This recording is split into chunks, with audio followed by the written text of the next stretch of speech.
இன்றைய தேவ செய்தியின் தலைப்பு தேவனாகிய கர்த்தர் செய்யும் புதிய காரியம். எசாயா தீர்க்கதரிசியின் புஸ்தகம் 43வது அதிகாரம் 18வது 19வது வசனங்கள். முந்தினவைகளை நினைக்க வேண்டாம், பூர்வமானவைகளை சிந்திக்க வேண்டாம். இதோ நான் புதிய காரியத்தை செய்கிறேன், இப்பொழுதே அது தோன்றும், நீங்கள் அதை அறியீர்களா? நான் வனாந்திரத்திலே வழியையும் அவ்வாந்திர வெளியிலே ஆறுகளையும் உண்டாக்குவேன். நல்லா கவனிக்க வேண்டாம்.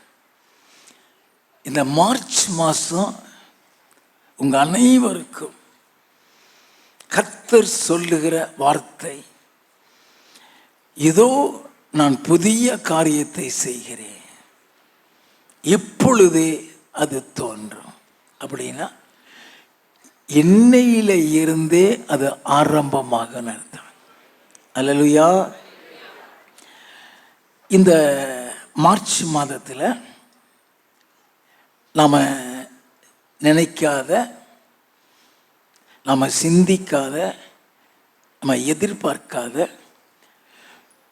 ஏதோ ஒரு புதிய காரியத்தை இன்று பங்கு பெற்ற உங்களுடைய வாழ்க்கையில் கர்த்தர் செய்ய போகிறார்.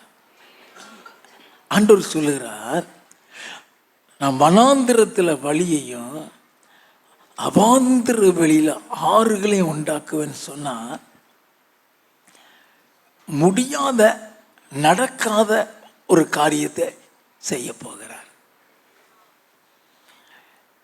என்ன செய்ய போகிறோம், எப்படி சமாளிக்க போகிறோம், இந்த பிரச்சனையை எப்படி சால்வ் பண்ணுகிறது என்று தெரியாம திக்கு முக்காடி கொண்டிருக்கிற உங்களை பார்த்து கர்த்தர் சொல்லுகிறார், ஒரு புதிய காரியத்தை செய்ய போகிறேன். கர்த்தர் செய்யக்கூடிய ஒரு காரியம் நம்மளை புரிந்து கொள்ளவும் முடியாது, நம்மளை கிரகிக்கவும் முடியாது. எல்லாம் is a God of impossibilities. முடியாதவைகளை முடிய செய்கிற கர்த்தர். அல்லேலூயா. எப்படிப்பட்ட புதிய காரியத்தை செய்வார் என்பதை அறிந்து கொள்ளுகிறதற்காக வேதத்தில் இருந்து ஒரு சில பகுதியை உங்களுடைய அண்டர்ஸ்டாண்டிங்காக, நீங்கள் புரிந்து கொள்ளத்தக்கதுக்காக ஒரு சில காரியத்தை வேதத்தில் இருந்து சொல்லுகிறேன். Just for your understanding and faith, நீங்கள் புரிந்து கொள்ளுகிறதுக்காகவும் உங்களுடைய விசுவாசத்துக்காகவும் எப்படிப்பட்ட ஒரு புதிய காரியத்தை செய்ய போகிறார், நம்ம அதை அறிந்து கொள்ள வேண்டும். 2 ராஜாக்களின் புஸ்தகம் 3வது அதிகாரம் 6 முதல் 9 வசனங்கள். அக்காலத்திலே யோராம் என்னும் ராஜா சமாரியாவில் இருந்து புறப்பட்டு இஸ்ரவேலை எல்லாம் இலக்கம் பார்த்து போய், மோவாபின் ராஜா எனக்கு விரோதமாய் கலகம் பண்ணினான், மோவாபியர் மேல் யுத்தம் பண்ண என்னோடே கூட வருகிறீராய் என்று யூதாவின் ராஜாவாகிய யோசபாத்தை கேட்டு அனுப்பினதற்கு அவன், நான் வருகிறேன், நான் தான் நீர், என்னுடைய ஜனங்கள் உம்முடைய ஜனங்கள், என்னுடைய குதிரைகள் உம்முடைய குதிரைகள் என்றான். எந்த வழியாய் போவோம் என்று கேட்டான். அதற்கு அவன், ஏதோம் வனாந்திர வழியாய் என்றான். அப்படியே இஸ்ரவேலின் ராஜாவும் யூதாவின் ராஜாவும் ஏதோமின் ராஜாவும் சேர்ந்து போனார்கள். ஆனாலும் அவர்கள் 7 நாள் சுற்றி திரிந்த போது அவர்களை பின் செல்லுகிற இராணுவத்துக்கும் மிருக ஜீவன்களுக்கும் தண்ணீர் இல்லாமற் போயிற்று. நல்லா கவனிக்க வேண்டாம். 3 ராஜாக்கள் யுத்தத்துக்காக போகிறான். ஆலோசனை பண்ணி பிளான் போட்டு நம்ம எப்படி போகலாம், எந்த வழியா போகலாம், நம்ம வர்றதே அவனுக்கு தெரியாத அளவில் இருக்கலாம். அப்படி எல்லா பிளானையும் போட்டு 3 பேரும் போறாங்க. ஏதும் வனாந்தர வழியாய் போகிறாங்க. வேதம் அப்படிதான் சொல்லுகிறது. அப்படி போகும்போது நடந்தது என்ன வாசிப்போம். அப்பொழுது இஸ்ரவேலின் ராஜா, ஐயோ, இந்த 3 ராஜாக்களையும் கர்த்தர் மோவாபியரின் கையில் ஒப்பு கொடுக்க வரவழைத்தார் என்றான். அப்பொழுது யோசபாத், நாம் கர்த்தரிடத்தில் விசாரிக்கும்படி கர்த்தருடைய தீர்க்கதரிசி ஒருவரும் இங்கே இல்லையா என்று கேட்டதற்கு, எலியாவின் கைகளுக்கு தண்ணீர் வார்த்த சாப்பாத்தின் குமாரனாகிய எலிசா எங்கே இருக்கிறான் என்று இஸ்ரவேல் ராஜாவின் ஊழியக்காரரில் ஒருவன் மறுமொழியாக சொன்னான். நல்ல கவனிங்க, 3 ராஜா போறான். அப்ப 3 ராஜாவும் எவ்வளவு பெரிய இராணுவத்தோட போயிருப்பான். குடிக்க தண்ணி இல்லை. தண்ணி இல்லைன்னா எங்க போய் யுத்தம் பண்ண?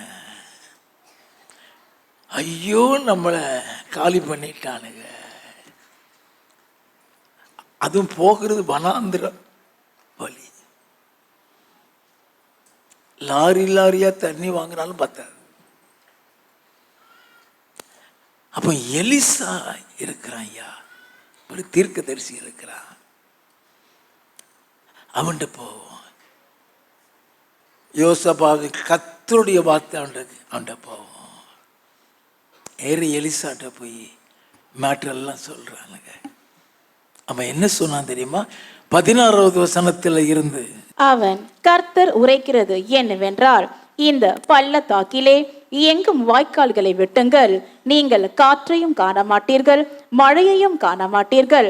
ஆனாலும் நீங்களும் உங்கள் ஆடு மாடுகளும் உங்கள் மிருக ஜீவன்களும் குடிக்கும்படிக்கு இந்த பள்ளத்தாக்கு தண்ணீரால் நிரப்பப்படும் என்று கர்த்தர் சொல்கிறார். காத்தையும் காண மாட்டீங்க,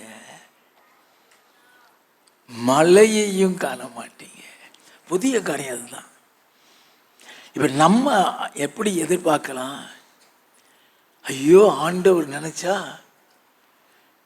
இந்த வனாந்திரத்தில் பெரிய மழையை கொண்டு வந்து தண்ணியை கொண்டு வந்துடலாமே. காத்தும் இருக்காது, மழையும் இருக்காது, ஆனா வனாந்திரத்தில் தண்ணி வருங்கிறான். வாசிப்போம். இது கர்த்தரின் பார்வைக்கு அற்ப காரியம். இது கர்த்தரின் பார்வைக்கு அற்ப காரியம். மோவாபியரையும் உங்கள் கையிலே ஒப்பு கொடுப்பார். நீங்க பயந்தது தண்ணி இல்ல, நம்மள அவனுக்கு காலி பண்ணிடுவான்னு நினைக்கிற, அவனையும் உங்க கையில ஒப்பு கொடுப்பார். 20வது வசனம். மறுநாள் காலமே பலி செலுத்தப்படும் நேரத்தில் இதோ தண்ணீர் ஏதோம் தேச வழியாய் வந்ததினால் தேசம் தண்ணீரால் நிரம்பிற்று. நல்ல கவனிங்க, மறுநாள் காலம், அடுத்த நாளே, the very next day, வேதம் சொல்லுகிறது பலி செலுத்தப்படும் நேரம்னா அது அதிகாலையில் பலி செலுத்துறது. அந்த கால நேரத்தில் தண்ணீர் ஏதும் தேசம் வழியாய் வந்ததினால் தேசம் தண்ணீரால் நிரம்பிட்டு, மழையும் இல்லை, காத்து இல்லை. அப்படின்னா நம்முடைய வாழ்க்கையில இப்படித்தான் ஆண்டவர் செய்வார் நம்ம நினைப்போம்.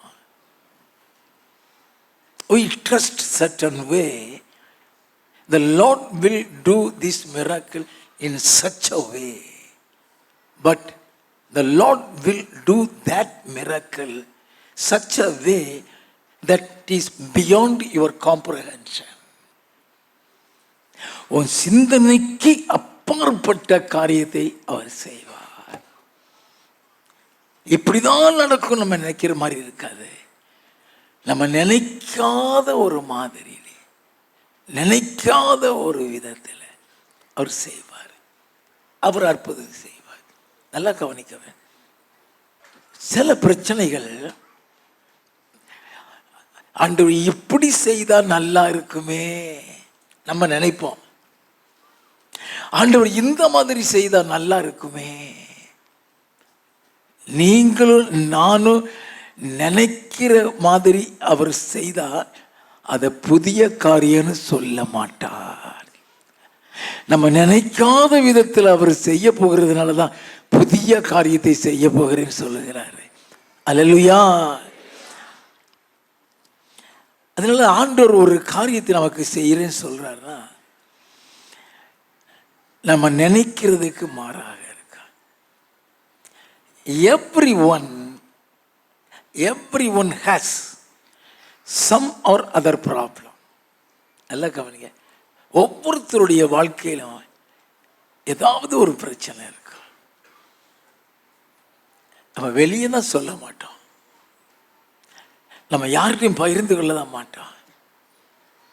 But we do have one or other அல்லது some or other problem hidden in our life that cannot be shared among even our friends or relatives. யார்கிட்டையுமே நம்ம சொல்ல முடியாது, யார்கிட்டையுமே பகிர்ந்து கொள்ள முடியாது. we are facing problems. நம்ம குடும்ப வாழ்க்கையிலும் குடும்பத்திலும் சில பிரச்சனைகள் இருக்கும்.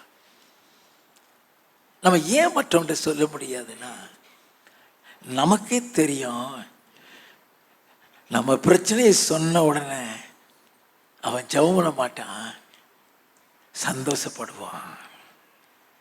நமக்கே தெரியும் நம்ம பிரச்சனையை சொன்ன உடனே ஜெபம் பண்ணிடுவானா, சந்தோஷப்படுவான். அதனால நம்ம சொல்ல வேண்டாம், அதனால நம்ம சொல்ல முடியாத நிலைமையில இருக்கலாம். நல்லா கவனிங்க. உன் வாழ்க்கையில் சில பிரச்சனைகள், சில கவலைகள் மறைந்து கிடக்கும். உன்னால யார்கிட்டையும் பகிர்ந்து கொள்ள முடியாது. ஆனா நீ நினைப்ப, ஆண்டவர் இப்படி செஞ்சா நல்லா இருக்குமே, ஆண்டவர் இப்படி நடத்தினா நல்லா இருக்குமே நினைப்ப. நீ நினைக்கிறதற்கு மாறாக, நீ எதிர்பார்க்கிறதற்கு மேலாக கர்த்தர் செய்ய போகிறார். அல்லேலூயா. அதுதான் அவருடைய வாக்குத்தத்தம். புதுசா செய்ய போகிறேங்கிறாரு. நீ பயந்துட்டு இருக்கலாம். நல்லா கவனி. இன்னைக்கு அவர் கொடுத்திருக்கிற தேவ செய்தி உங்களுக்கு தீர்க்க தரிசன தேவ செய்தி. It's a prophetical word. நல்லா கவனித்துக் கொள்ள வேண்டும். சில நேரத்தில் சில காரியங்கள் அல்லது சில நபர்கள் அல்லது சில பிரச்சனைகளை நினைத்து நம்ம பயந்து கொண்டு இருக்கலாம். நல்லா கவனிக்க வேண்டும். நம்ம வாழ்க்கையில் ஒரு ஃபியர் நம்மளை வாழ விட மாட்டேங்கானே,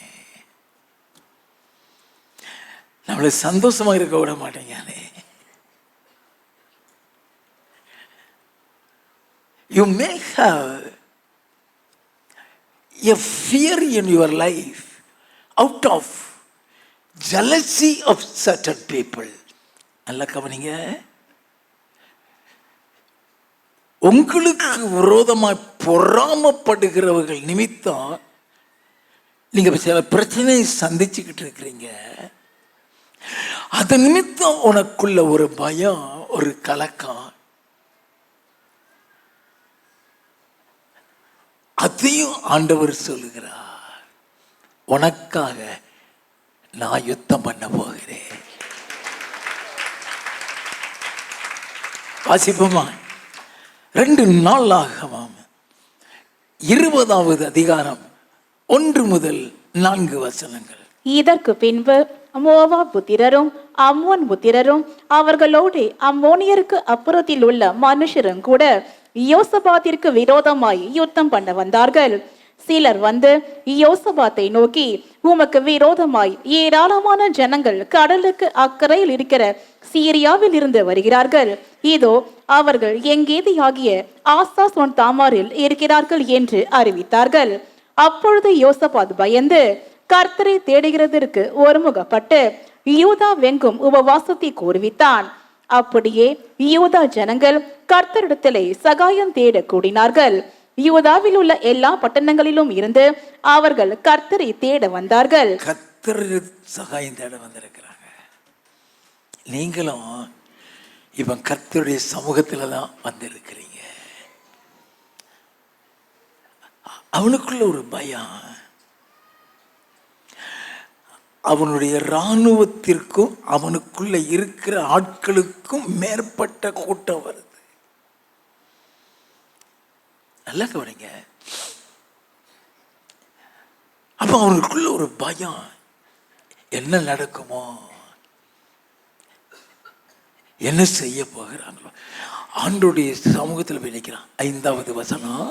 அப்பொழுது யோசபாத் கர்த்தருடைய ஆலயத்திலே புது பிரகாரத்து முகப்பிலே யூதா ஜனங்களும் எருசலேமியரும் கூடின சபையிலே நின்று கர்த்தரை நோக்கி விண்ணப்பம் பண்ணுகிறான். 12வது வசனம். எங்கள் தேவனே, அவர்களை நீர் நியாயம் தீர்க்க மாட்டீரோ? எங்களுக்கு விரோதமாக வந்த இந்த ஏராளமான கூட்டத்திற்கு முன்பாக நிற்க எங்களுக்கு பலன் இல்லை. நாங்கள் செய்ய வேண்டியது இனதென்று எங்களுக்கு தெரியவில்லை. நாங்கள் செய்ய வேண்டியது இன்னதென்று எங்களுக்கு தெரியல ஆண்டவரே. சில நேரங்கள்ல when we face certain problems in our life, automatically we will become an out of control. How to manage this? How to overcome this? இது என்ன செய்கிறது? இதை எப்படி தீர்க்கிறது? இதை யார்கிட்ட போய் சொல்றது? யார்கிட்ட நீ சொன்னாலும் உனக்காக யாரும் அனுதாபப்பட மாட்டாங்க. வேணா நீ போற பாதையை நினைச்சு சந்தோஷப்படுவாங்க. நீ போற பாதையை நினைச்சு நல்லா கவனிக்க வேண்டும். ஆண்டவர் நமக்கு ஒரு வாக்குத்தத்தம் கொடுங்க. When God has given us a promise, cling on to the promise and lean on to the Lord. நல்லா கவனிங்க. நான் சொன்ன ஆங்கில வேர்டுக்கு சரியான Tamil cling on the promise. நான் முதல்ல அந்த வாக்குத்தத்தத்தை பிடிச்சிக்கோ. lean on the Lord. நான் கர்த்தர் சார்ந்துக்கோ. உன் வாழ்க்கையில் நீ எதிர்பார்க்காத புதிய காரியத்தை செய்வார். நல்லா கவனிக்க வேண்டும். ஆண்டவரே, எங்களால் ஒண்ணுமே முடியாது, நாங்க செய்ய வேண்டிய காரியம் இன்னதென்று எங்களுக்கு தெரியவில்லையே. யோசிக்க பார்த்து ஆண்டவர் சமூகத்தில் அழுகிறான். தீர்க்க தரிசனம் வருகிறது. எப்பொழுதுமே ஒரு தீர்க்க தரிசனம் வருதா பிடிச்சிக்கோ. அந்த தீர்க்க தரிசனத்துப்படி கண்டிப்பா நடக்கும். அந்த தீர்க்க தரிசனம் சொல்லிட்டா தான் அது நடக்கும். அது நடக்கிறதுக்கு உன்னை தகுதிப்படுத்தி கொள்ள வேண்டும். It's very important. அப்ப நடந்தது என்ன காரியம்? 15வது வசனங்கள்.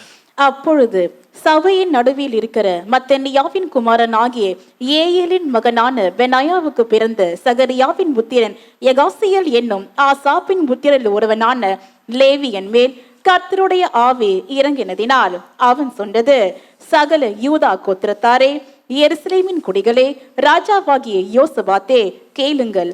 நீங்கள் அந்த ஏராளமான கூட்டத்திற்கு பயப்படாமலும் கலங்காமலும் இருங்கள் என்று கர்த்தர் உங்களுக்கு சொல்லுகிறார். கர்த்தர் சொல்லுகிறார். It's a prophecy. It's a prophecy to someone here. நீ பயந்துட்டு தானே இருக்கிற. You have a fear. ஏதோ ஒரு காரியம் அல்லது ஏதோ ஒரு சம்பவம் அல்லது யாரோ ஒரு நபரை குறித்து நீ பயந்துட்டு இருக்கலாம். ஆண்டவர் சொல்றாரு, பயப்படாது. அது ஏராளமா கூட பயப்படாமலும் கலங்காமல் இருங்க. இந்த யுத்தம் உங்களுடையதல்ல, தேவனுடையது. இந்த யுத்தம் உங்களுடையதல்ல, தேவனுடையது. 17. இந்த யுத்தத்தை பண்ணுகிறவர்கள் நீங்கள் அல்ல. இந்த யுத்தத்தை பண்ணுகிறவர் நீங்கள் அல்ல. யூதா மனுஷரே, எருசலேம் ஜனங்களே, நீங்கள் தரித்து நின்று கர்த்தர் உங்களுக்கு செய்யும் ரட்சிப்பை பாருங்கள். பயப்படாமலும் கலங்காமலும் இருங்கள். நாளைக்கு அவர்களுக்கு எதிராக புறப்படுங்கள். கர்த்தர் உங்களோடு இருக்கிறார் என்றான். அப்ப இவங்க மனசுல எப்படிப்பட்ட ஒரு நம்பிக்கை வந்திருக்கும்? ஆண்டவர் தேவ தூதர்கள் அனுப்பி காலி பண்ணிடுவாரோ? அப்படி இல்லைன்னா எலியா செஞ்சது மாதிரி வானத்தில் இருந்த அக்கினியை இறக்கி காலி பண்ணிடுவாரோ? நல்லா கவனிக்கணும். நான் இன்னைக்கு கொடுத்த வாக்குத்தத்தம் புதிய காரியம் தான் சொல்றாரு. அப்ப இவங்களுடைய இருதயத்துக்குள்ள ஒண்ணு தேவதூதர்களை அனுப்பி காலி பண்ணணும். நல்லா கவனித்துக் கொள்ள வேண்டும். இல்லைன்னா எலியா செய்தது மாதிரி அக்கினியை இறக்கி காலி பண்ணணும். ஆனா இப்போ நீங்க பயப்படாதீங்க, நீங்க போங்கன்னு சொல்றாரு. அப்போ கர்த்தர் நமக்குள்ளேயே அந்த பலனை கொடுத்து எல்லாரையும் காலி பண்ணிடுவாரோ? இந்த 3 சிந்தனையும் அவங்களுக்குள்ள ஓடி இருக்கலாம். நீ நினைக்காதது செய்கிறதுக்கு பேருதான் கர்த்தர் உனக்காக யுத்தம் பண்றது. அதுதான் புதிய காரியம். எல்லாம் கவனிக்க வேண்டும். இந்த பல எண்ணங்களோடு கூட தான் அவங்க வந்திருக்க வேண்டும். 20வது வசனத்தில் இருந்து, அவர்கள் அதிகாலமே எழுந்திருந்து தெக்கோவாவின் வனாந்திரத்திற்கு போக புறப்பட்டார்கள். புறப்படுகையில் யோசபாத் நின்று, யூதாவே, எருசலேமின் குடிகளே, கேளுங்கள். உங்கள் தேவனாகிய கர்த்தரை நம்புங்கள், அப்பொழுது நிலைப்படுவீர்கள். அவருடைய தீர்க்கதரிசிகளை நம்புங்கள், அவருடைய தீர்க்கதரிசிகளை நம்புங்கள், அப்பொழுது சித்தி பெறுவீர்கள் என்றான். பின்பு அவன் ஜனத்தோட ஆலோசனை பண்ணி பரிசுத்தம் உள்ள மகத்துவத்தை துதிக்கவும் ஆயுதம் அணிந்தவர்களுக்கு முன்னாக நடந்து போய், கர்த்தரை துதியுங்கள், அவர் கிருபை என்றும் உள்ளதென்று கர்த்தரை பாடவும் பாடுகிறே நிறுத்தினான். ஏன் பாடுறான்? ஏன் பாடுனா? ஆண்டவர் சொன்னது கலங்காத, பயப்படாத, கலங்காத, பயப்படாத, கர்த்தரை நம்பு. அப்ப அவன் இருதயத்துக்குள்ள பயமோ கவலையோ இல்லைங்கிறத வெளிப்படுத்துறதுக்கு தான் பாடிக்கிட்டு இருக்கான். அதுதான் அவன் துதிச்சுக்கிட்டு இருக்கிறான். நல்லா கவனிங்க. இன்னைக்கு கொடுக்கிற தேவ செய்தி 100% உன் வாழ்க்கையில் நடக்கும். ஆனா நீ நம்ப வேண்டும். have to be trust the Lord. ஃபெய்த்துக்கும் பிலீவுக்கும் வித்தியாசம் உண்டு. விசுவாசிக்கிறதுங்கிறது வேற, நம்புகிறதுங்கிறது வேற. நல்லா கவனிக்க வேண்டும். நம்புகிறதுன்னு சொல்லும் பொழுது கர்த்தர் எனக்கு செய்வார், கண்டிப்பா செய்வார். நீ நம்பிக்கொண்டிருக்கிற நேரத்தில் ஒரு போராட்டம் வரும்போது அந்த நம்பிக்கை உன்னை விட்டு போயிடும். But when you do have faith, எப்படிப்பட்ட போராட்டம் வந்தாலும் அந்த நம்பிக்கை உன்னை விட்டு போகவே போகாது. நல்லா தெரிந்து கொள்ள வேண்டும். ஆண்டவர் ஒரு காரியம் செய்யறேன்னு சொல்லும்பொழுது அதுக்கு மாறா பிசாசு போராட்டங்களை கொண்டு வருவான். உன்னை சோர்ந்து போக வைக்கிறதுக்கு தான் கொண்டு வருவான். நம்புறது இல்ல, அவரை விசுவாசிக்கிறது. It will definitely come to pass in my life. Whatever the Lord said, it will definitely come to pass in my life. I will not be shaken from my faith. அவன் இருதயத்துக்குள்ள இது நிச்சயமா என் வாழ்க்கையில் நடக்கும், நான் என் விசுவாசத்தை விட்டு அசைய மாட்டேன், நீ இருக்க வேண்டும். It will come. நல்லா கவனித்துக் கொள்ள வேண்டும். அப்போ அவனுடைய அவன் பாடுறான், அவன் துதிக்கிறான், கர்த்தர் நல்லவர், அவர் கிருபை என்றும் உள்ளது. நீ என்னைக்கெல்லாம் நீ பிரச்சனையில் அவரை துதிச்சு பாடுறியோ, இட் வில் பி broken. எப்பொழுதெல்லாம் நீ வியாதியில் அவரை துதிச்சு பாடுறியோ, அற்புதம் நடக்கும். இப்போ அவங்க துதிக்க தான் ஆரம்பிக்காங்க. அவங்க என்ன நினைச்சாங்களோ அதற்கு மாறான புதிய காரியம். வாசிப்போம். அவர்கள் பாடி துதி செய்ய தொடங்கின போது யூதாவுக்கு விரோதமாய் வந்து பதவிருந்த அம்மோன் புத்திரரையும் மோவாபியரையும் சேயீர் மலை தேசத்தாரையும் ஒருவருக்கு விரோதமாய் ஒருவரை கர்த்தர் எழும்பு பண்ணினதினால் அவர்கள் வெட்டுண்டு விழுந்தார்கள். எப்படியெனில் அம்மோன் புத்திரரும் மோவாபியரும் சேயீர் மலை தேச குடிகளையும் சங்கரிக்கவும் அழிக்கவும் அவர்களுக்கு விரோதமாய் எழும்பினார்கள்.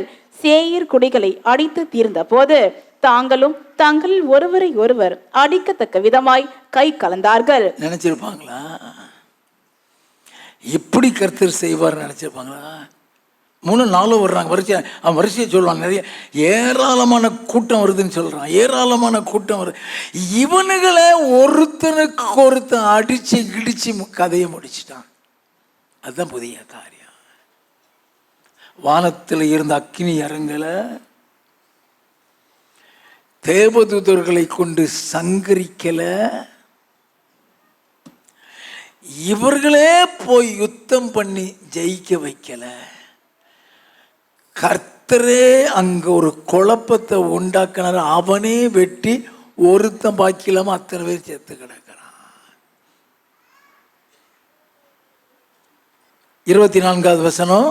யூதா மனுஷர் வனாந்திரத்தில் உள்ள சாம கூட்டண்டையிலே வந்து அந்த ஏராளமான கூட்டம் இருக்கும் தெற்கை நோக்குகிற போது இதோ அவர்கள் தரையிலே விழுந்து கிடக்கிற பிரேதங்களாக கண்டார்கள். ஒருவரும் தப்பவில்லை. ஒருத்தன் கூட. முழு கூட்டம் அவுட். முழு கூட்டமா? இந்த யுத்தத்தை பண்ணுகிறவர் நீங்கள் அல்ல, கர்த்தர் உங்களுக்காக யுத்தம் பண்ணுவார். நீ எந்த காரியத்தை குறித்து பயப்படுகிறியோ, உனக்கு விரோதமாக இப்படி செய்கிறார்களே அப்படி செய்கிறார்களே, நான் யாருக்கும் எந்த தீமையும் செய்யலே, நமக்கு விரோதமாக இப்படி செய்கிறார்களே, நீ கலங்கிக்கிட்டு இருக்கியா? எழுதி வச்சுக்கிடுங்க, உங்களுக்காக கர்த்தர் யுத்தம் பண்ண போகிறார். உங்களுக்காக கர்த்தர் யுத்தம் பண்ண போகிறார். அல்லேலூயா. யாரு தீமை செய்தாங்களோ தீமை செய்தவர்கள் அள்ளினந்து போய் விடுவார்கள். அல்லேலூயா. நல்ல கவனித்துக் கொள்ள வேண்டும். ஆண்டவர் நமக்கு ஒவ்வொரு வாக்குத்தத்தமாய் கொடுத்து கொண்டு வருகிறார்னா அவர் எப்படி செய்ய போகிறார்? சில நேரங்களில் ஒரு பயந்த சூழ்நிலை, அந்த பயந்த சூழ்நிலையில தான் ஆண்டவர் உங்களுக்காக யுத்தம் பண்ணுகிறது. இஸ்ரேல் மக்கள், மோசே இஸ்ரேல் ஜனங்களை எகிப்தை விட்டு மீட்டு மிகுந்த மகிழ்ச்சியில் வெளியே வர்றாங்க. மிகுந்த மகிழ்ச்சியில் எல்லா அடிமைத்தனமும் போயிருச்சு, எல்லா கஷ்டமும் போயிருச்சு, சிறுமைப்பட்ட நாட்கள் முடிந்து விட்டதுன்னு சொல்லி அவ்வளவு மகிழ்ச்சியா எகிப்தை விட்டு திரளாக பெறப்பட்டு வர்ற நேரத்தில் பார்வோன் அத்தனை சேனை அத்தனை இராணுவத்தையும் கூட்டிக்கிட்டு அவங்களுக்கு எதிராக வர்றான். வாசிப்போமே. யாத்ராகமம் 14வது அதிகாரம் 10வது வசனம். பார்வோன் சமீபித்து வருகிற போது இஸ்ரவேல் புத்திரர் தங்கள் கண்களை ஏறெடுத்து பார்த்து எகிப்தியர் தங்களுக்கு பின்னே வருகிறதை கண்டு மிகவும் பயந்தார்கள். மிகவும் பயந்தார்கள். அப்பொழுது இஸ்ரவேல் புத்திரர் கர்த்தரை நோக்கி கூப்பிட்டார்கள். அந்த நேரத்தில் எல்லாரும் கர்த்தரை நோக்கி கூப்பிடுறாங்க. சகோதரியே, சகோதரனே, நீ கடந்து போன பாதை இல்லை, சில பிரச்சனைகள் எல்லாம் நீ கடந்து வரும் பொழுது நீ ஆண்டவரை நோக்கி ஜெபித்திருக்கிறியே, உன் ஜெபம் வீணாக போகாது, உன் ஜெபம் வீணாக போகாது. இவங்க கதறாங்க ஆண்டவரை நோக்கி.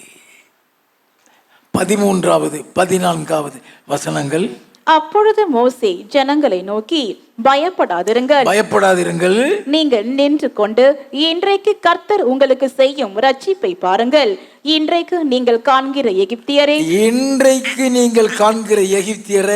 இனி என்றைக்கும் காண மாட்டீர்கள். இனி என்றைக்கும். அதுதான் வாக்குத்தத்தம். உனக்கு தீமை செய்தவன் இல்லாமலே போய்விடுவான். உனக்கு தீமை, உனக்கு மந்திரம் செய்யறான் இல்லையா, உனக்கு சூனியம் செய்யறான் இல்லையா, அவன் செஞ்ச சூனியம் அவனையே அழித்து போட்டு விடான்.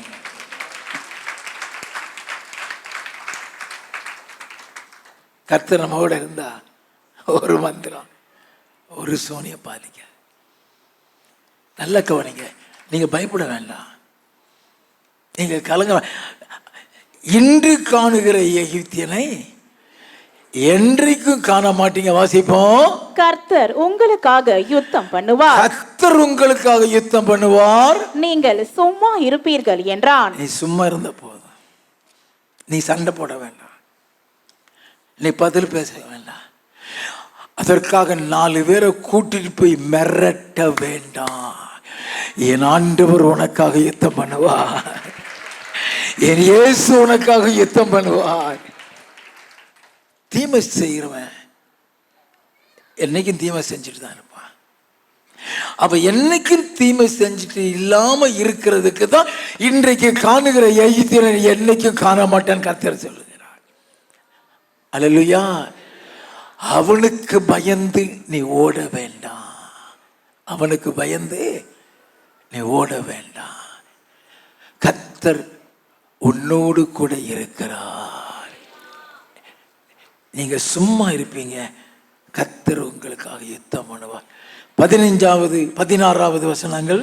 அப்பொழுது கர்த்தர் மோசேயை நோக்கி, நீ என்னிடத்தில் முறையிடுகிறது என்ன? புறப்பட்டு போங்கள் என்று இஸ்ரவேல் புத்திரருக்கு சொல்லு. நீ உன் கோலை ஓங்கி உன் கையை சமுத்திரத்தின் மேல் நீட்டி சமுத்திரத்தை பிளந்து விடு. அப்பொழுது இஸ்ரவேல் புத்திரர் சமுத்திரத்தின் நடுவாக வெட்டாந்தரையிலே நடந்து போவார்கள். நல்லா கவனிச்சுக்கிட. ஆண்டவர் வழிமுறையை உருவாக்கிட்டார். அவன் கோலை நீட்டுப்பா, புதிய காரியம். மோசேயோ இஸ்ரேல் மக்களோ பிறந்த நாளில இருந்து பார்க்காத ஒரு புதிய காரியம். 21, 22. மோசே தன் கையை சமுத்திரத்தின் மேல் நீட்டினான். அப்பொழுது கர்த்தர் முழுவதும் பலத்த கீழ்காற்றினால் சமுத்திரம் ஒதுங்கும்படி செய்து அதை வறண்டு போக பண்ணினார். ஜலம் பிரிந்து போயிற்று. இஸ்ரவேல் புத்திரர் சமுத்திரத்தின் நடுவாக வெட்டாந்தரையிலே நடந்து போனார்கள். அவர்கள் வலது புறத்திலும் அவர்களுடைய வலது புறத்திலும் அவர்கள் இடது புறத்திலும் ஜலம் அவர்களுக்கு மதிலாக நின்றது. ஜலம் மதிலா எங்கேயாவது கேள்விப்பட்டிருக்கோமா? எந்த ஜலம் இவர்களுக்கு மதிலாக இருந்து இவர்களை பாதுகாக்கிறதோ அதே ஜலம் எகிப்தியரை மூடிரும். 26வது வசனத்திலிருந்து கர்த்தர் மோசேயை நோக்கி, ஜலம் எகிப்தியர் மேலும் அவர்களுடைய ரதங்கள் மேலும் அவர்களுடைய குதிரை வீரர் மேலும் திரும்பும் படிக்க உன் கையை சமுத்திரத்தின் மேல் நீட்டு என்றார். அப்படியே மோசே தன் கையை சமுத்திரத்தின் மேல் நீட்டினான். விடியற் காலத்தில் சமுத்திரம் பலமாய் திரும்பி வந்தது. எகிப்தியர் அதற்கு எதிராக ஓடும் போது கர்த்தர் அவர்களை கடலின் நடுவே கவிழ்த்து போட்டார். நல்ல கவனிக்க வேண்டும். அவ்வளவு பேரும் ஒருத்தன் கூட பிழைக்கல. என்று காணுகிற எகிப்தியனை இன்னைக்கு இனி இதுவரைக்கும் செஞ்ச மந்திரவாதி காணாம போயிருவான். அல்லேலூயா. நல்லா கவனிக்க வேண்டும். இவ்வளவு நேரம் நான் உங்களுக்கு சொன்னது வேதத்தில் இருந்து புதிய காரியம்னா என்ன, வேதத்திலிருந்து சில இல்லஸ்ட்ரேஷன்ஸை கொடுத்து இப்படி கர்த்தர் உங்க வாழ்க்கையில செய்ய போகிறான்னு சொன்னேன். இது எல்லாம் உன் வாழ்க்கையில நடக்கணும். அப்படின்னா நாம எப்படி நடக்க வேண்டும்? எசாயா தீர்க்கதரிசியின் புஸ்தகம் 43வது அதிகாரம் 18வது 19வது வசனங்கள். முந்தினவைகளை நினைக்க வேண்டாம், பூர்வமானவைகளை சிந்திக்க வேண்டாம். இதோ நான் புதிய காரியத்தை செய்கிறேன், இப்பொழுதே அது தோன்றும், நீங்கள் அதை அறியீர்களா? நான் வனாந்திரத்திலே வெடியையும் அவ்வாந்திர வெளியிலே ஆறுகளையும் உண்டாக்குவேன். நல்ல கவனிங்க. முந்தினவைகளை நினைக்க வேண்டாம்,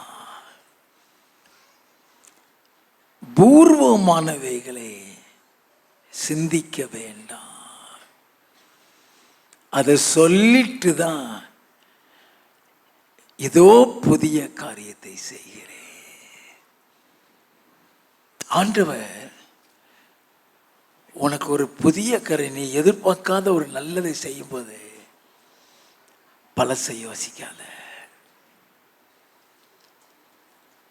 பழைய பிரச்சனை யோசிக்காத, இதுக்கு முன்னால் உனக்கு தீமை செய்தவர்களை யோசிக்காத, உன்னை இந்த பாடுகளுக்குள்ள ஆக்கினவங்களை யோசிக்காத. நல்லா கவனிக்க வேண்டும். உன்னை எல்லா கஷ்டத்தையும் எல்லா கவலையையும் எல்லா பயத்தையும் நீக்கிறதற்கு தான் புதிய காரியத்தை செய்கிறேன்னு சொல்றாரு. நீ அதுல இருந்து நீ வெளியில வரணுங்கிறதுக்கு தான் ஆண்டவர் ஒரு புதிய காரியத்தை செய்கிறேன்னு சொல்றாரு. அந்த புதிய காரியம் செஞ்சதுக்கு அப்புறம் அவ அப்படி செய்தாலே, இவன் இப்படி செஞ்சிட்டானே.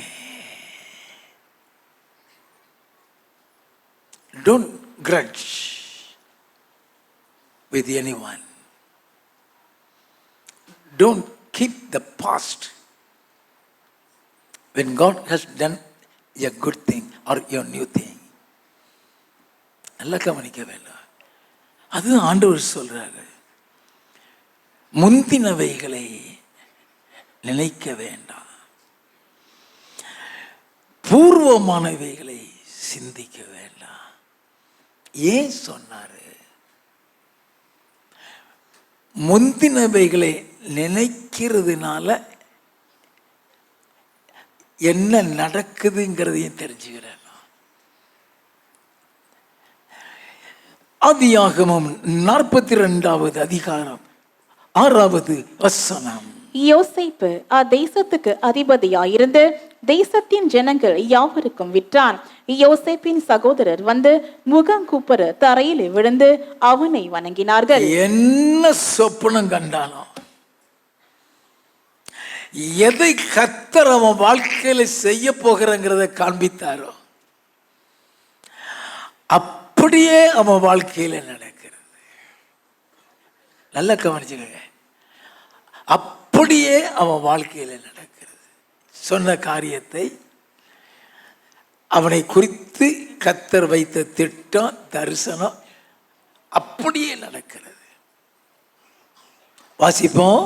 யோசேப்பு அவர்களை பார்த்து தன் சகோதரர் என்று அறிந்து கொண்டான். தன் சகோதரர்கள் என்று அறிந்து கொண்டான். அறிந்தும் அறியாதவன் போல கடினமாய் அவர்களோட பேசி. ஏன் கடினமா பேசலாம்? அறியாதது மாதிரி, தெரியாத மாதிரி ஏன் கடினமா பேசலாம்? வாசிப்போம். நீங்கள் எங்கே இருந்து வந்தீர்கள் என்று கேட்டான். அதற்கு அவர்கள் கானான் தேசத்தில் இருந்து தானியம் கொள்ள வந்தோம் என்றார்கள். யோசேப்பு அவர்களை தன் சகோதரர் என்று அறிந்தும் அவர்கள் அவனை அறியவில்லை. யோசேப்பு அவர்களை குறித்து தான் கண்ட சொப்பனங்களை நினைத்து,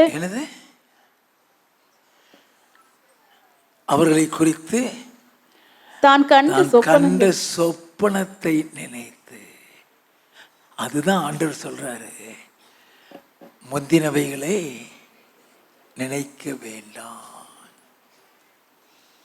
முந்தினவைகளை நினைக்க வேண்டாம், பூர்வமானவைகளை சிந்திக்க நினைத்து அவர்களை நோக்கி நீங்கள் வேவுகாரர், தேசம் எங்கே திறந்து கிடக்கிறது என்று பார்க்க வந்தீர்கள் என்றான். நல்ல கவனிங்க, அந்த முந்தினதை நினைச்சதுனால தானே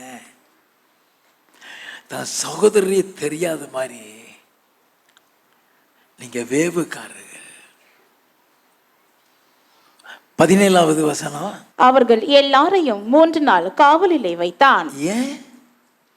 முந்தினதை நினைச்சதுனாலதான். எதுக்காக அவனை உயர்த்தி கொண்டு வந்தாரு? அவர்களையும் போஷிக்கிறதுக்கு தான், அவர்களையும் பராமரிக்கிறதுக்கு தான், அவர்களையும் காப்பாற்றுகிறதற்கு தான், அவர்கள் இடத்திலும் அன்பு காட்டுகிறதற்கு தான். ஆண்டவர் நம்ம நல்லவங்களா இருந்ததுனால நன்மை செய்யல,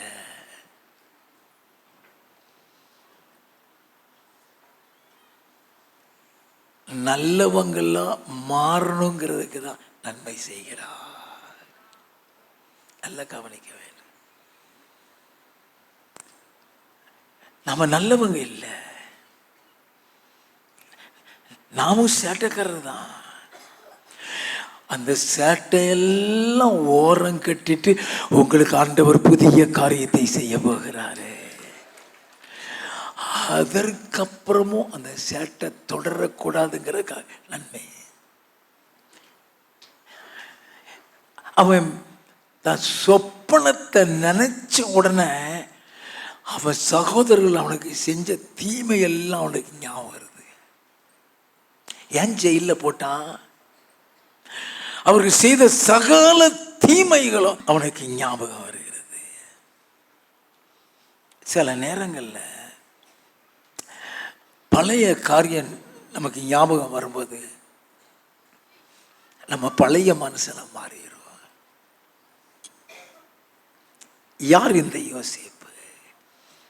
ஆதியாகமம் 37வது அதிகாரம் 2வது வசனம். யாக்கோபுடைய சந்ததியின் வரலாறு. யோசேப்பு 17 வயதிலே தன் சகோதரனுடனே ஆடுகளை மேய்த்து கொண்டிருந்தான். ஆடு மேய்க்கிறவங்க படிக்காதவன். 17 வயசுல ஆடு மேய்க்கிறான்னா படிக்கல, ஸ்கூலுக்கெல்லாம் போகல, ஸ்கூலே தெரியாது. ஆடு மேய்க்க விட்டுருக்கிற ஆண்டவர் அவனை ஆடு மேய்க்கிறவன அவர் தெரிந்து கொண்டது ஒரு ஆடு மேய்க்கிறவன. 5வது வசனம். யோசேப்பு ஒரு சொப்பனம் கண்டு அதை தன் சகோதரருக்கு அறிவித்தான். அதை சகோதரர்களுக்கு சொப்பனத்தை, அந்த சொப்பனத்தை தான் நினைக்கிறான். ஒரு சொப்பனம் கண்டு சகோதரருக்கு அறிவிக்கிறான். அதன் நிமித்தம் அவனை இன்னும் அதிகமாய் பகைத்தார்கள். அந்த சொப்பனத்தின் நிமித்தம் பகைக்கிறாங்க. 8வது வசனம். அப்பொழுது அவன் சகோதரர் அவனை பார்த்து, நீ எங்கள் மேல் துரைத்தனம் பண்ணுவாயோ, நீ எங்களை ஆள போகிறாயோ என்று சொல்லி அவனை அவன் சொப்பனங்களின் நிமித்தமும் அவன் வார்த்தைகளின் நிமித்தமும் இன்னும் அதிகமாய் பகைத்தார்கள். அதிகமாய் பகைக்கிறான். இதெல்லாம் மனசுக்குள்ள திரும்ப ஞாபகம் வருது. 11வது வசனம். அவன் சகோதரர் அவன் மேல் பொறாமை கொண்டார்கள். ஏன் உனக்கு தீமை செய்கிறான்? ஏன் உனக்கு மந்திரம் செய்கிறான்? ஏன் உனக்கு விரோதமா மாந்திரிய சூனியத்தை வைக்கிறான்? உன் மேல பொறாம. நீ நல்லா இருக்குது பிடிக்காதனாலதான் பொறாம. அவன் உடம்பு முழுவதும் அவன் முழு உடம்புல தங்கத்தை போட்டு வருவான். அவனை பார்த்து பொறாமப்பட ஒருத்தன் இருக்க மாட்டான். நீ ஒரே ஒரு நாள் நல்ல சேலையோடு வருவ, அதை பார்த்து எரிஞ்சே போயிடுவான். அல்லேலூயா. நல்ல கவனிங்க. பொறாம, out of jealousy they had done something ill against Joseph. பொறாமைகள். 18 to 20. அவர்கள் அவனை தூரத்தில் வர கண்டு அவன் தங்களுக்கு சமீபமாய் வரும் முன்னே அவனை கொலை செய்யும்படி சதியோசனை பண்ணி ஒருவரை ஒருவர் நோக்கி, இதோ சொப்பனக்காரன் வருகிறான், நாம் அவனை கொன்று இந்த குழிகள் ஒன்றிலே அவனை போட்டு ஒரு துஷ்ட மிருகம் அவனை பட்சித்தது என்று சொல்லுவோம், வாருங்கள், அவனுடைய சொப்பனங்கள் எப்படி முடியும் பார்ப்போம் என்றார்கள். சொப்பனம் நடந்துருமா பார்ப்போமே. ஆளை காலி பண்ணிட்டா சொப்பனம் நடக்குமா? அவனை காலி பண்ணிடுவோம். இதெல்லாம் அவன் ஞாபகத்துக்கு வருது. நீ வேவுக்காரன் ஏன் சொல்றான்? ஏன் ஜெயில கொண்டு போய் போடுறான்? 24வது வசனம், அவனை எடுத்து அந்த குழியிலே போட்டார்கள், அது தண்ணீர் இல்லாத வெறும் குழியாயிருந்தது. 28வது வசனம், அந்த வர்த்தகரான மீதியானியர் கடந்து போகிற போது அவர்கள் யோசேப்பை அந்த குழியில் இருந்து தூக்கி எடுத்து அவனை இஸ்மவேலர் கையில் 20 வெள்ளி காசுக்கு விற்று போட்டார்கள். ஆடு மேய்க்கிறவன் உடன் பிறந்தவர்களால் நிந்திக்கப்பட்டவன் பொறாமையின் நிமித்தமாக குடும்பத்தை விட்டு வெளியே போகும்படி விற்று போடப்பட்டவன், ஒரு அடிமையாக, ஒரு வேலைக்காரனாக 20 வெள்ளி காசுக்கு அவனை வித்து போடப்பட்ட, இப்படி விற்கப்பட்ட இப்படிப்பட்ட அடிமையானவனுடைய வாழ்க்கையில் என் ஆண்டவர் ஒரு புதிய காரியத்தை செய்தாரே, அது அவன் சிந்தனைக்கும் அவன் திறமைக்கும் அவன் எண்ணங்களுக்கும் அப்பாற்பட்ட ஒரு புதிய காரியம். வாசிப்போமா? ஆதியாகமம் 41வது அதிகாரம் 39வது வசனத்தில் இருந்து. பின்பு பார்வோன் யோசேப்பை நோக்கி, தேவன் இவை எல்லாவற்றையும் உனக்கு வெளிப்படுத்தி இருக்கிறபடியால் உன்னை போல விவேகமும் ஞானமும் உள்ளவன் வேறொருவனும் இல்லை, நீ என் அரண்மனைக்கு அதிகாரியாயிருப்பாய். நீ என் அரண்மனைக்கு அதிகாரி. யார் அரண்மனைக்குங்க? ராஜா வீட்டு அரண்மனைக்கு. அதுக்கு அர்த்தம் என்னன்னா, ராஜாவுடைய ஸ்தானத்துக்கு அடுத்த ஸ்தானம்.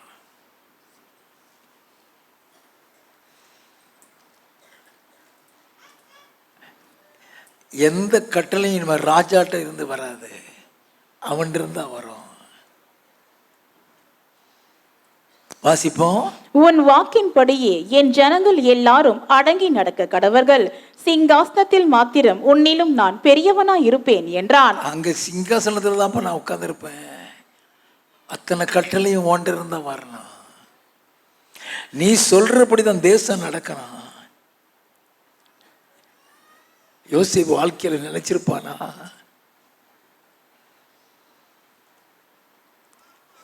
ஆண்டவர் ஒரு புதிய காரியம் சொல்றாரு. அது நம்முடைய எண்ணங்களுக்கு, படிப்புக்கு, திறமைக்கு எல்லாத்துக்கும் அப்பாற்பட்டது. எங்கேயோ கொண்டு போறாரு அவனை. அதுதான் சொப்பனம். வாசிப்போம். பின்னும் பார்வோன் யோசேப்பை நோக்கி, பார், எகிப்து தேசம் முழுமைக்கும் உன்னை அதிகாரியாக்கினேன் என்று சொல்லி பார்வோன் தன் கையில் போட்டிருந்த தன் முத்திரை மோதிரத்தை கழற்றி அதை யோசேப்பின் கையிலே போட்டு மெல்லிய வஸ்திரங்களை அவனுக்கு உடுத்தி பொன் சரப்பணியை அவன் கழுத்திலே தரித்து தன்னுடைய 2ஆம் ரதத்தின் மேல் அவனை ஏற்றி தெண்டனிட்டு பணியுங்கள் என்று அவனுக்கு முன்பாக கூறுவித்து எகிப்து தேசம் முழுமைக்கும் அவனை அதிகாரியாக்கினான். அவன் தான் அங்க கவர்னர். நம்ம பாஷையில கவர்னர்னு சொல்லலாம், கலெக்டர்னு சொல்லலாம். டாப்ல கொண்டு போயிட்டார்.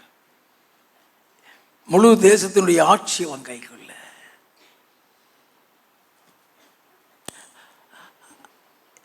அவன் கண்ட சொப்பனம் அப்படியே நிறைவேறுது. சகோதரர்கள் வந்து நிற்கிறாங்க. அவன் சகோதரர்களை கொண்டு வந்து அவனுக்கு முன்னால கொப்புரடிச்சு உழ வைத்தார. அது சொப்பனம் நிறைவேறதுக்காக மாத்திரம் இல்ல, அவங்களை நேசிக்கிறதுக்கு தான். அவங்ககிட்டயும் அன்பு காட்டுறதுக்கு தான், அவங்களையும் ஆதரிக்கிறது தான். பழி வாங்குறதற்கு இல்ல, பழி வாங்குறதற்கு அல்ல. நல்லா கவனிக்க வேண்டாம்.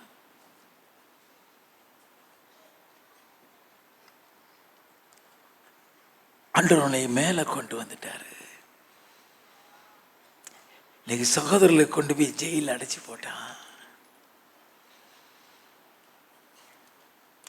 அவன் இருதயம் குத்தப்படுகிறது. கர்த்தர் கொண்டு வந்த நோக்கம் வேற இல்லவா? எதற்காக இந்த உயர்வு? எதற்காக இந்த மாற்றம்? சில நேரங்களில் God has allowed us to go through the path of furnace. நல்ல கவனிங்க. The Lord will allow us to go through the path of furnace. Furnaceலாம் எரிகிற அக்னிக்குள்ள வழியாக, சில உபத்திரவத்தின் வழியாக, சில பாடுகளின் வழியாக, சில கண்ணீரின் பாதையில போக அனுமதிப்பார். எதற்காகனா நம்மளை அவர் தெரிந்தெடுத்திருக்கிறார் அர்த்தம், நம்மளை அவர் நேசிக்கிறார் அர்த்தம், நமக்கு நல்லது செய்யணும்னு விரும்புறாரு அர்த்தம். அந்த உபத்திரவத்தின் பாதையில கொண்டு போகும் பொழுதுதான் உலகம் என்னதுன்னு புரிய முடியும்.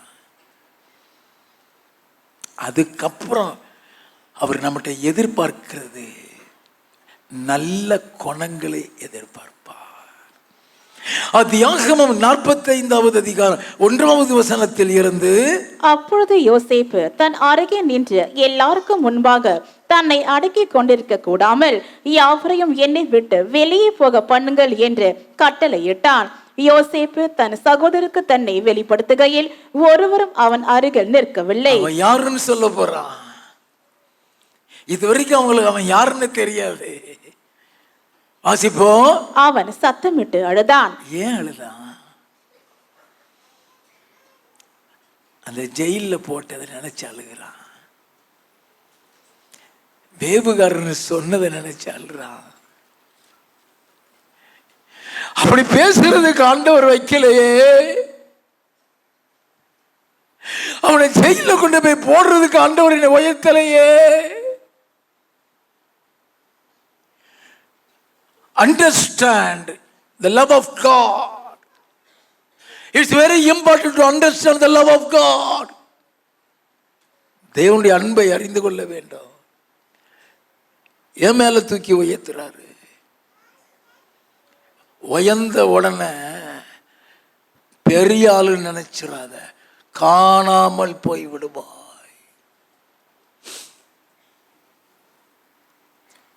என்னதான் நீ உயர்ந்தினாலும் உன் இருதயத்துக்குள்ள இருக்கிற அன்பு அதிகரிக்க வேண்டும். நல்லா கவனிக்க வேண்டும். சத்தமிட்டு அழுகிறான். 4வது வசனம். அப்பொழுது யோசேப்பு தன் சகோதரரை நோக்கி என்கிட்ட வாருங்கள் என்றான். அவர்கள் கிட்ட போனார்கள். அப்பொழுது அவன், நீங்கள் எகிப்து போகிறவரிடத்தில் விற்று போட்ட உங்கள் சகோதரன் ஆகிய யோசேப்பு நான் தான். நல்ல கவனிங்கய்யா, அந்த யோசேப்பு நான் தான். வாசிப்போம். என்னை இவ்விடத்தில் வரும்படி விற்று போட்டதினால் நீங்கள் சஞ்சலப்பட வேண்டாம். சஞ்சலப்பட வேண்டாம். அது உங்களுக்கு விசனமாய் இருக்கவும் வேண்டாம். விசனமாய் இருக்கவும் வேண்டாம். ஜீவ ரட்சனை செய்யும்படிக்கு தேவன் என்னை உங்களுக்கு முன்னே அனுப்பினார். கர்த்தர் அனுப்பினார். 7வது வசனம். பூமியிலே உங்கள் வம்சம் ஒழியாமல் இருக்க உங்களை ஆதரிக்கிறதற்காகவும் பெரிய ரட்சிப்பினால் உங்களை உயிரோடு காப்பதற்காகவும் தேவன் என்னை உங்களுக்கு முன்னமே அனுப்பினார். உங்களுக்காக அனுப்பினாரு. ஜெயில போட்டது நினைச்சு துடிச்சிட்டு கிடக்கிறான். வாசிப்போம். ஆதலால் நீங்கள் அல்ல, தேவனே என்னை இவ்விடத்துக்கு அனுப்பி என்னை பார்வோனுக்கு தகப்பனாகவும் அவர் குடும்பம் அனைத்திற்கும் கர்த்தனாகவும் எகிப்து தேசம் முழுவதுக்கும் அதிபதியாகவும் வைத்தார். நல்ல கவனிக்க வேண்டாம்.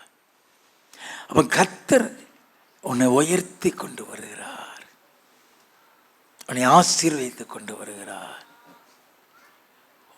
உன்னிடத்துல மாற்றம் வராதனால உன்னை பயப்படுற ஒரு சூழ்நிலைக்குள்ள கொண்டு போறாரு, உபத்திரவத்தின் பாதையில கொண்டு போறாரு, வாழ்க்கையை வெறுக்கிற சூழ்நிலையில கொண்டு வர. Have to change. இன்றைய தேவ செய்தி உங்களுக்கு, நீ நினையாத ஒரு காரியத்தை வாழ்க்கையில் புதிய காரியத்தை செய்ய போகிறாரு. முந்தினதை மறந்துரு, பழச ஞாபகம் வைக்காத. கடைசியாக how to trust the promise of God. அன்று கொடுத்த அந்த வாக்குத்தத்தத்தை எப்படி நம்ப வேண்டாம். 2 ராஜாக்களின் புஸ்தகம் 6வது அதிகாரம் 24, 25. இதற்கு பின்பு சீரியாவின் ராஜாவாகிய பெனதாத் தன் இராணுவத்தை எல்லாம் கூட்டிக் கொண்டு வந்து சமாரியாவை முற்றுகை போட்டான். அதனால் சமாரியாவிலே கொடிய பஞ்சம் உண்டாயிற்று. ஒரு கழுதை தலை 80 வெள்ளி காசுக்கும் புறாக்களுக்கு போடுகிற கார்படி பயறு 5 வெள்ளி காசுக்கும் விற்கப்படும் மற்றும் அதை முற்றுகை போட்டார்கள். இஸ்ரவேலின் ராஜா அலங்கத்தின் மேல் நடந்து போகையில் ஒரு ஸ்திரீ அவனை பார்த்து கூப்பிட்டு, ராஜாவாகிய என் ஆண்டவனே ரட்சியும் என்றாள். நல்ல கவனிங்க, அந்த அளவுக்கு பட்டினி, தேசத்துல பட்டினி பஞ்சம். 2 ராஜாக்கள் 7வது அதிகாரம் 1வது 2வது வசனம். அப்பொழுது எலிசா, கர்த்தருடைய வார்த்தையை கேளுங்கள், நாளை இந்நேரத்தில் சமாரியாவின் வாசலிலே ஒரு மரக்கால் கோதுமை மா 1 சேக்கலுக்கும் 2 மரக்கால் வார்கோதுமை 1 சேக்கலுக்கும் விற்கப்படும் என்று கர்த்தர் சொல்லுகிறார் என்றான். நம்பவே முடியாது. ஒரு பொருள் அங்க கிடையாது. சூழ்ந்திருக்கான், பட்டணம் சூழ்ந்து இருக்கு, எதிரிகளால் சூழ்ந்திருக்க. உள்ளேயும் ஒருத்தனை வர முடியாது, வெளியே ஒருத்தனை போக முடியாது, ஒரு ஆகாரம் உள்ள கொண்டு வர முடியாது, ஒரு பொருள் வெளியே போய் வாங்கவும் முடியாது. அப்படிப்பட்ட பஞ்ச நேரத்தில் விலையெல்லாம் கண்ணா பொண்ணு கூடிடுச்சு. அப்பதான் எலிசா சொல்றான், நாளைக்கு 1 மரக்கால் கோதுமை 1 சேக்கலும் 2 மரக்கால் வார்கோதுமை 1 சேக்கலும் விற்கப்படும். வாசிப்போம். அப்பொழுது ராஜாவுக்கு கையிலாக கொடுக்கிற பிரதானி ஒருவன் தேவனுடைய மனுஷனுக்கு பிரதியுத்தரமாக, இதோ கர்த்தர் வானத்திலே மதகுகளை உண்டாக்கினாலும் இப்படி நடக்குமா என்றான். நல்ல கவனிங்க, அவனுக்கு அவிசுவாசம். வானத்தையே திறந்தா கூட நடந்துருவாயா, புருடா விடாதங்கிறான். நம்ம பாஷையில புருடா விடாத. வாசிங்க. அதற்கு அவன் உன்னுடைய கண்களினாலே அதை காண்பாய், ஆனாலும் அதிலே சாப்பிட மாட்டாய் என்றான். நல்ல கவனிங்க, தீர்க்கதரிசிகள்கிட்ட மட்டும் கோபத்தை உண்டாக்கிட்டீங்கன்னா அவன் என்ன சொல்றானோ நடந்துரும். அவன் சொல்றது அப்படியே நடக்கும். நீ பார்ப்ப, இது கர்த்தர் சொன்ன வார்த்தை, அதுதான் நான் சொன்னேன். அது நடக்கிறது உன் கண்ணால பார்ப்ப, ஆனா நீ அதை அனுபவிக்க மாட்டாய். 16-17. அப்பொழுது ஜனங்கள் புறப்பட்டு சீரியரின் பாளையத்தை கொள்ளையிட்டார்கள். கர்த்தருடைய வார்த்தையின்படியே 1 மரக்கால் கோதுமை மா 1 சேக்கலுக்கும் 2 மரக்கால் வார்கோதுமை 1 சேக்கலுக்கும் விற்கப்பட்டது. ராஜா தனக்கு கையிலாக கொடுக்கிற அந்த பிரதானியை ஒளிமுக வாசலில் விசாரிப்பாய் இருக்க கட்டளையிட்டிருந்தான். ஒளிமுக வாசலிலே ஜனங்கள் அவனை நெருங்கி மிதித்ததினாலே ராஜா தேவனுடைய மனுஷனிடத்தில் வந்த போது சொல்லி இருந்தபடியே அவன் செத்து போனான். நல்லா கவனிக்க வேண்டாம். அவன் விசுவாசிக்கல, நம்பல, அதை அனுபவிக்க முடியாம போயிட்டான். When God says something, when God gives promise, நம்பணும்.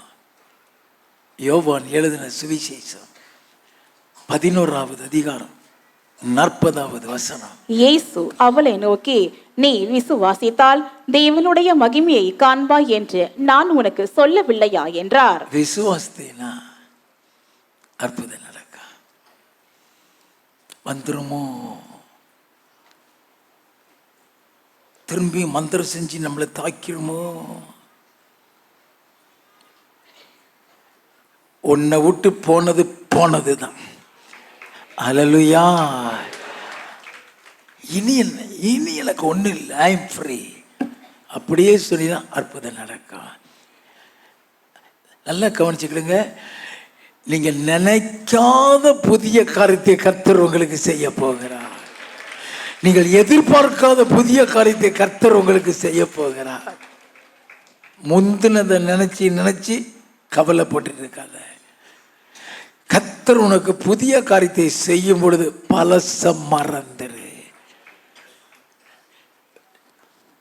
இப்படி அந்த உபத்திரவத்தின் பாதையில் இருக்க மாட்டேன்.